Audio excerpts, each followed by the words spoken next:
The voice of the ACC, the reason the conference turns a profit. We need more of that. We need more of you. You've got a good game tonight. SMU paying a visit to Chapel Hill. I watched North Carolina's win over Notre Dame. It was kind of a mixed bag for me, but I loved the end, and I got into maybe the psychology of it, and we'll talk about it in a second. And I saw Duke's game at SMU. I think SMU's got a little something. They certainly have some athletes. So as you go into this game tonight, just give me your thoughts about SMU at North Carolina. Well, how about a history lesson? Sure. You want a little history first? I love Tonight's history. Tonight's just the fourth meeting between SMU and Carolina. Last time was December 1987. John Koncak was on that team? No, but good guess. John Koncak was he played in the very first meeting between Carolina and SMU, which was actually a Sunday at the Greensboro Coliseum in January of 1985. SMU won the game. They were fourth in the country. Carolina was fifth, by the way.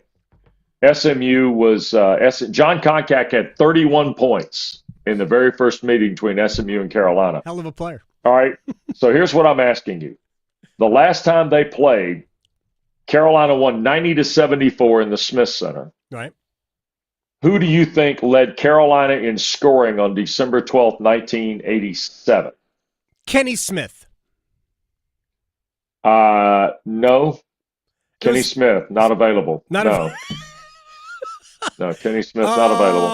87. It would have been the 87-88 season, my senior year in college, in case you need to know. J.R. Reed. That is correct. 21 points. Congratulations, Adam Gold. I'm a silver medalist. I got it on the second try. That's a good guess. Thank you. Thank you very much.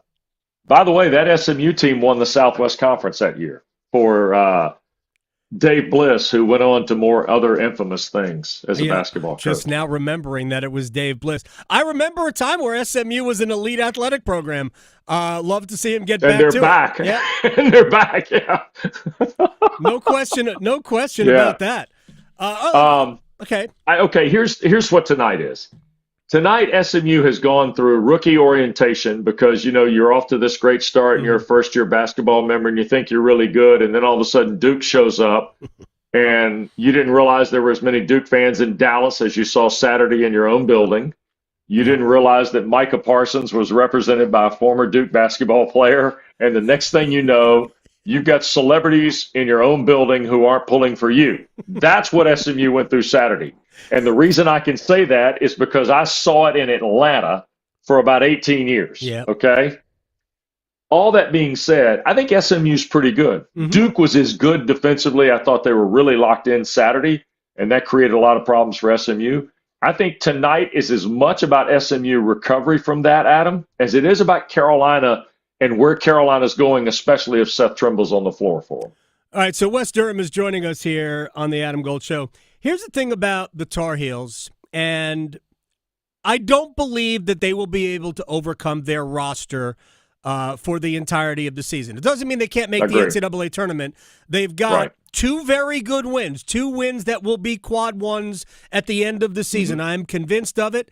And you've got the UCLA win and the Dayton win. They need to pick off some good conference wins that will give them a couple of other quad ones. They get Pitt twice, they get Clemson, they get Duke twice. So they have some chances to get. They had a quad one opportunity at Louisville that they didn't get. They're going to need to get probably 2 or 3 of those other games to put in that Q1 column. But their problem up front, I don't believe they can overcome. But they have so many good players in the backcourt and on the wings. And with college basketball being a guard game first and foremost, I think it gives them a chance most nights. And the psychology of Elliot Cadeau, who has really struggled over the first couple of months of this season, the psychology of that being the reason they won the game ultimately, who knows what it does for him and them kind of, in tandem. Yeah, I agree with that. I think I kind of had dug in a little bit on the stats of this Carolina team, probably more than I should have a little bit, but I think you have to find kind of if you're looking at Carolina, you've got to start statistically because that program is so based and entrenched in statistical analysis, right? I mean, you know that. Their rebound, I mean, like for instance, Carolina's rebound margin is almost zero. It's never been the case at Carolina, right? So what I did was I went back and looked at Armando Bacot's points and rebounds from a year ago, just in overall play. Okay, Bacot averaged 13 points and almost 11 rebounds last year. 10.7 rebounds, 13.2 points. The combination, or I'm sorry, Bacot averaged 14.5 points, 10.3 rebounds. The combination of Jalen Washington, Will-Allen Lubin, and Ty Claude right now are averaging 13.2 points and 10.7 rebounds. So you're replacing one guy with three, essentially. Carolina's got to find the mixture, and this is the Hubert Davis, Sean May challenge. Can you find the right mix? Like, for instance, Claude did not play Saturday at South Bend. Why didn't he play? Because Jalen Washington played well Saturday at Notre Dame. So do you find the mixture? And by the mixture, I mean the minutes. Washington here, Will-Allen Lubin there. How many fouls? Where's Ty Claude fit? Do you throw James Brown in for a sequence or two down the floor? That's how you compensate as best you can, given your current deck of cards, and there's not a waiver wire available in college basketball. Not yet. We'll probably have one soon. And I'll add this to your point, though. I think Seth Trimble coming back, he's their best on-ball defender. That's big. Ian Jackson and Drake Powell can change Carolina's life. Jackson already has. I think Powell is capable. And they can also do the one thing that I think is going to be critical in the next 30 days. Take pressure off R.J. Davis so he is not completely exhausted by the time they get to mid-February. Yeah. I mean, to me, that's what the best version of Elliot Cadeau is. The best thing that he can do is be solid and confident, and I think he's been kind of in his own head because it hasn't gone well, and he scored 6 of his 10 points in the last 30 seconds in South Bend, and maybe that can take some pressure off of RJ as well. Their best 5 players are all in the perimeter. I love Powell. I mean, Jackson has been amazing. And he's going to be amazing. Oh, he's amazing, tremendous player. And then if Trimble comes back and you've got these 5 guys, you probably. Hubert probably needs to play 4 of them all the time and then rotate a big in there. But it still gets me back to this with North Carolina. They have but so it's been such a big part of their offense over the last billion years. Rebounding, defensive rebounding, and offensive rebounding. And they're just not a great rebounding team. And I don't know how they overcome that. I don't know that they do, but you have to give yourself, and again, I go back to the statistical nature of the entire program. Right. You now have to take all those stats and say, okay, how can we be a competitive program night in, night out? And I think that for this particular Carolina team, the first 13, 14 ball games have been this great kind of chemistry project. Yeah. And now getting Seth Trimble back, actually statistically, I think helps them, but it helps on the defensive end. There's no question he might be their best athlete. You know that. I mean, Trimble is phenomenal. Yeah, I love him. But I think Seth Trimble, Elliot Cadeau, Ian Jackson, Drake Powell, R.J. Davis are the 5 guys that are ultimately going to determine what this Carolina team is. All right, let's talk about it, because I think they can compile a lot of wins in the league, and I know you've watched them. You've watched the league. You've seen the number. You know what the numbers are. You know what the net ratings say, and all the Ken Palms and the Bart Torviks of the world, which I pay attention to as well. Not a lot. There's Duke. I think there's a gap, and we're going to see Duke and Pitt tonight, which is a great game. It's a great game. It might. I mean, honestly, they might be the 2 best teams in the league if it's not. If it's not Duke and Clemson. But I think there's Duke. I think there's a gap to the next 2. And then I think it's Carolina and maybe Louisville, although we are getting some guys back. Burton makes Notre Dame better. I mean, the league is just what it is. How do you guys talk about it tonight and over the next 2 months? Well, I think you have to. I think you're on the right path, and it's ironic. Dan Bonner's doing the game with The me tonight, tall and he'll be with Virginian. me. The tall Virginian, yes, he is. He's going to be with me tonight. He'll be with me Saturday in Raleigh for State Carolina, and then Wow. back here in Chapel Hill next Wednesday night for Cal and Carolina. Long-awaited return of the Cal Carolina series, Adam. Much like the long-awaited return of the Cal Clemson series, which Dan and I had on Saturday night at Little John. Okay, let's take the net and go this route. Let's go Duke, who I think at last report was 4 or 5 in the net. Yeah. I think Pitt is 13 or 14, and then Clemson is third, if I remember correctly, right? Yeah, like 30th or something in that range. That's right. And then it drops down to like Carolina, SMU, Louisville, if I remember. Mm-hmm. Those are the next 3. So let's take those 6 for our argument here, or our discussion here, and say that those 6 are the best 6 eligible teams to make the NCAA tournament right now. Okay? So those are the 6 teams that you have to kind of draw a circle around. And then the next 4 or 5, my question is this about the league. Which of those next 4 or 5 teams, and I'm not going past really 11 in this whole experiment. And I'm sorry for 12 through 18, but it's been nice. We're going to watch your season play out. I hope you have some nice wins, but I think those next group of teams are just going to kind of beat each other around. And those are the ones I think that are like 75 or 85 to 100 and something, if I'm not mistaken. Yep. Okay? All right.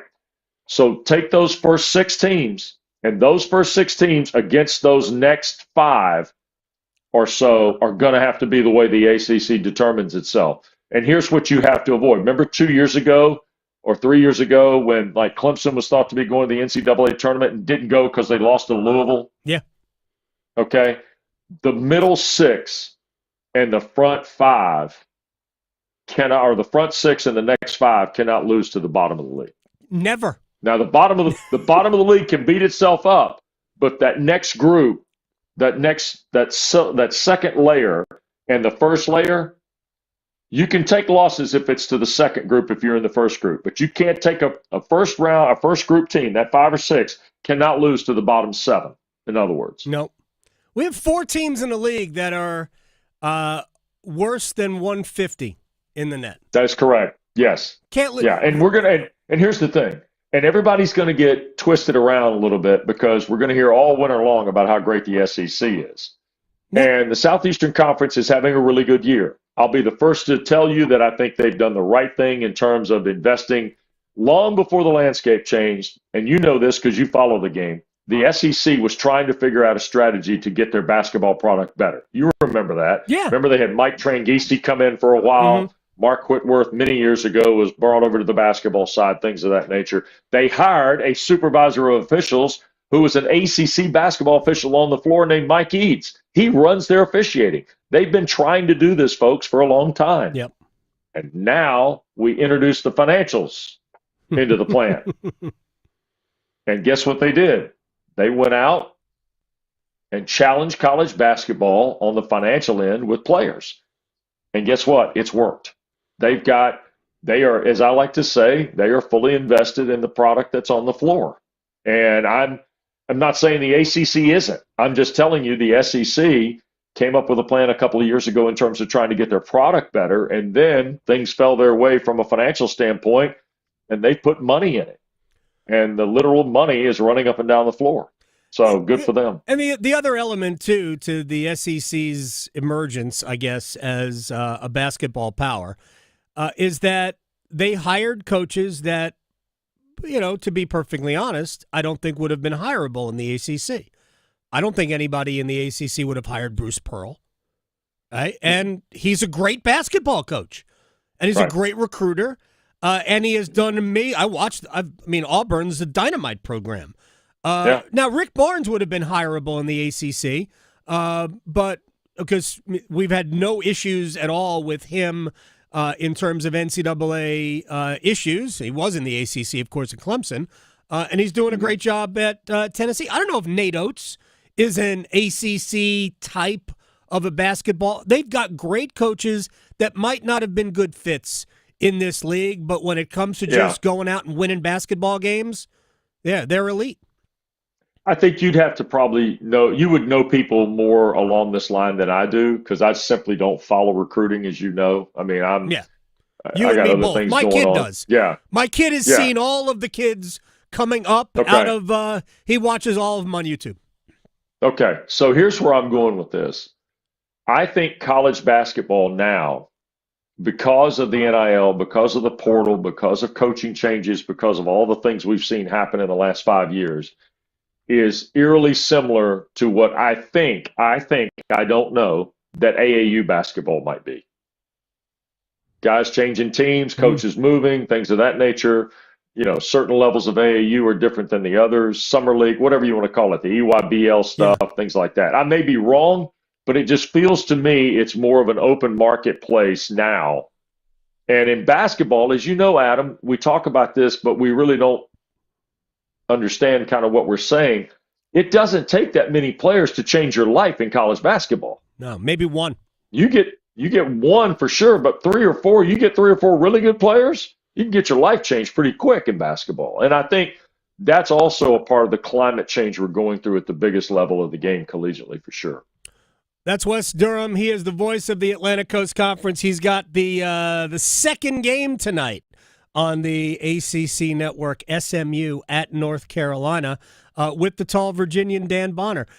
You and I will talk again whenever, and we'll spend a little time talking about the Blue Devils, who, to me, look a little bit. They could be a little bit like Danny and the Miracles, right?